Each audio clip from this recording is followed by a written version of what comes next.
جس کو رمضان ملے وہ روزہ رکھے۔ تو روزہ تو انشاءاللہ رکھیں گے، لیکن میں تھوڑی سی ایک گزارش کروں گا کہ جسم کی صحت کے لیے اپنی غذا پہ کنٹرول کریں۔ شاید کوئی یہ نہ بتائے، میں رمضان کے آداب میں یہ بات بتا رہا ہوں، سحری اتنی دبا کے نہ کھائیں کہ عصر تک اسی کے ڈکار آتے رہیں، کھٹے ڈکار آتے رہیں، اور افطاری اتنی دبا کے نہ کریں کہ پھر تراویح کے وقت پڑھاؤ کہ ہن میں کیویں پڑھاؤں، اٹھیا ہی نہیں جاندا، مجھ بن کے ڈٹھا پہ ہوندا۔ تو سحری کھائیں اتنی کہ بس عام معمول کا پیٹ بھر جائے، کچھ حصہ خالی ہو، اور آپ کو دوپہر سے بھوک لگنی شروع ہو جائے۔ جب آپ کو دوپہر سے بھوک لگنی شروع ہوگی تو آگے 6-7 گھنٹے کا سفر ہے، اس میں پوری مشین خالی چلے گی، تو جتنے گندے مادے اور فاسد مادے جمع ہوتے ہیں وہ سارے جل جاتے ہیں۔ اچھا، رمضان کے دونوں طرف معنی آتے ہیں، وہ میں بتاتا ہوں، ابھی میں جسمانی بتا رہا ہوں۔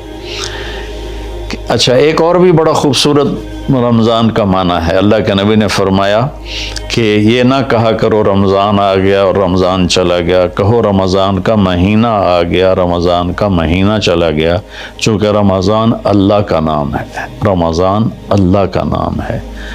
اللہ اس میں اپنے بندوں کے گناہوں کو جلا دیتا ہے، تو اس لیے یہ تفسیر رازی کی روایت بیان کر رہا ہوں، اس کی صحت اور ذوف کے بارے میں مجھے نہیں پتا۔ تو رمضان کہتے ہیں جلا دینا، جلا دینا یا جل جانا۔ تو جب آپ کا فاقہ 12 بجے سے شروع ہو جائے گا اور 6-6:30 بجے تک چلے گا، تو آپ کے جسم کا ایک ایک خلیہ گرم ہو جائے گا اور اس میں سے بھاپ نکلے گی، اور آپ کے جسم کی گندگی پورے سال کی جو جمع ہے وہ جلنا شروع ہوگی۔ پھر آپ افطاری جب کریں تو سنبھل کے کریں، ٹھنڈا برف سے بھرا ہوا پانی اور روح افزا اور جام شیریں اور دودھ سوڈا، اور اس میں برف کے اتنے بڑے بڑے ڈلے ڈال کے جب آپ پیتے ہیں تو سارے دن کے روزے کا جسمانی فائدہ فوت ہو جاتا ہے، ختم ہو جاتا ہے۔ سنبھل کے پانی پئیں اور روم ٹمپریچر کا پانی پئیں، اس وقت معدہ گرم ہوتا ہے، اس میں ٹھنڈی بلا ڈالنا۔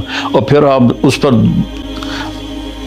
دوسرا ظلم یہ کرتے ہیں کہ اتنا ٹھنڈا پینے کے ساتھ گرم گرم سموسے کھاتے ہیں، گرم گرم پکوڑے کھاتے ہیں، اور کئی ماشاءاللہ ساتھ وہ پیس کو بھی ملاتے ہیں، کوئی چانپیں ملاتے ہیں، کوئی پیس ملاتے ہیں۔ یہ افطاری ہوتی ہے اور پھر کھانا اس کے بعد ہوتا ہے۔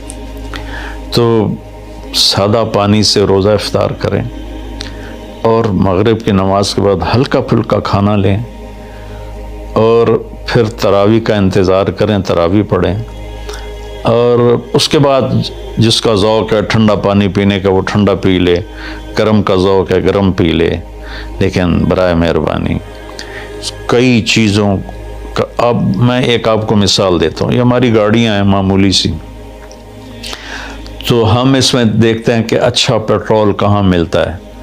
جس پیٹرول پمپ کا پتہ چلے کہ پیٹرول اچھا نہیں، ہم سزوکی والا بھی آگے چلا جاتا ہے کہ ویکھو چنگا پیٹرول کی تھلب ہے، اور جن کے پاس مہنگی گاڑیاں وہ ہائی آکٹین ڈلواتے ہیں جو پیٹرول کی سب سے اچھی قسم ہوتی ہے۔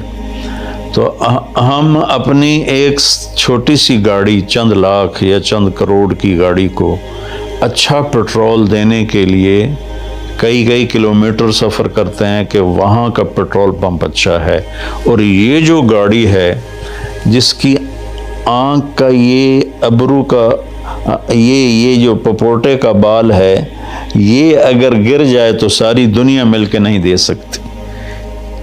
ایک ناخن اگر گر جائے تو پوری دنیا مل کے وہ ناخن نہیں دے سکتی۔ کون چاہتا میں گنجا ہو جاؤں؟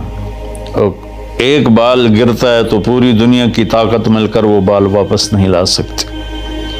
تو اس کو ہم گندی سے گندی چیزیں کھلاتے ہیں، کچوریاں کھا رہے ہوتے ہیں، قتلمے کھا رہے ہوتے ہیں کہ افطاری ہو رہی ہے۔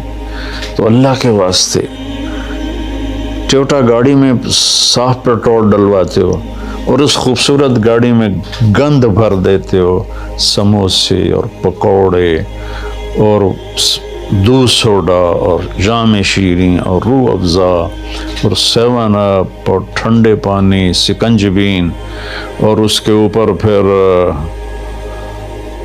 مرغے کے پیس اور چانپوں کے پیس، اور ابھی کھانا بعد میں کھانا ہوتا ہے۔ تو مہربانی کریں، اپنے جسم کی صفائی کریں، اعتدال سے کھائیں، افطاری بھی اتنی کھائیں کہ آپ کی بھوک باقی ہو، تو آپ آرام سے تراویحیں پڑھ لیں گے۔ تو تراویح پڑھیں، پھر اس کے بعد آپ آرام کریں، جلدی سے سو جائیں۔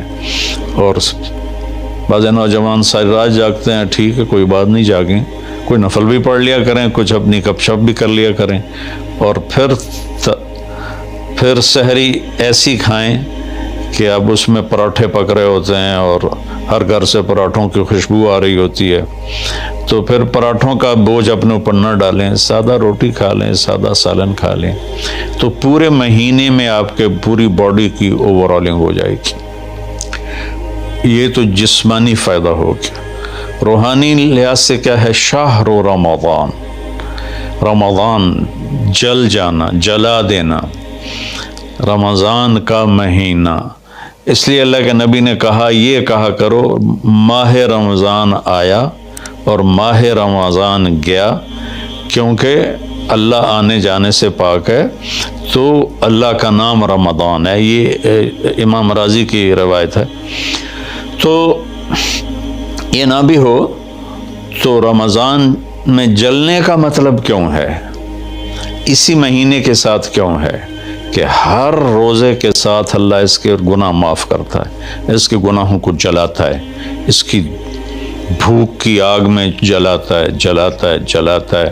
آخری روزے اللہ تعالیٰ کیا کرتے ہیں کہ اس کے سارے گناہوں کو جلا کے راکھ کر دیتے ہیں اور اپنی رحمت۔ اچھا، رمضان کا مطلب بارش بھی ہے، جو سبحان، عربی بھی عجیب زبان ہے۔ رمضان کا مطلب بارش بھی ہے، رمضان کا مطلب اگر رمضا مصدر ہو، رمضا، تو یہ بارش کا مطلب ہے، رمضا ہو تو یہ جلانے کا مطلب ہے۔ سبحان اللہ، کہ رمضان ایسا مہینہ ہے کہ اس میں ایسی رحمت کی بارش ہوتی ہے، سارے گناہ دھل جاتے ہیں۔ رمضان ایسا مہینہ ہے کہ اس میں ایسی اللہ کی رحمت متوجہ ہوتی ہے کہ سارے گناہ جل کے راکھ ہو جاتے ہیں، ہوا میں اڑا دیے جاتے ہیں راکھ کی طرح۔ تو یہ تب ہوگا جب ہمارا پورا جسم روزہ رکھے، ہماری آنکھیں روزہ رکھیں، ہمارے کان روزہ رکھیں، ہماری زبان روزہ رکھے، ہمارے ہاتھ روزہ رکھیں، ہمارے پاؤں، ہمارا دل، دماغ روزہ رکھے، تو پھر یہ روزہ، یہ رمضان بنے گا اور ہمارے گناہوں کو جلا دے گا یا دھو دے گا۔ اور اس میں خاص طور پر اللہ کے نبی نے فرمایا کہ شراب پینے والا توبہ کر لے، چونکہ شرابی کی بخشش نہیں ہوتی رمضان میں۔